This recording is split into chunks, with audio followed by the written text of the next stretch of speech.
tao siya eh. Old soul ang pet. Yeah. So, paano kami magiging tandem na together. Tapos si Jaja naman, very Gen Z. I feel like the roles that they are portraying very themselves nga. Diba? Like V and also si Fiak. And also, feel ko si Jello, ghost siya. Si Tony. So, feel ko kasi ito si Tony, nanggo-ghost talaga si Jello eh. Charis. Tumawa sila. Charis. Joke lang tita, tito. Hindi po nanggo-ghost si Jello. One of the best. Yes, punchline lang po yun.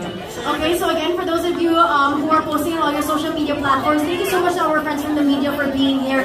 Don't forget to use our hashtag Ghosting Grand Premiere, and download the iWant app. We will be watching, I think, a total of 3 episodes for today. We are so excited for you guys to see that. And every Saturday po yan, 8 PM ang ghosting starting tomorrow. Kaya naman sa mga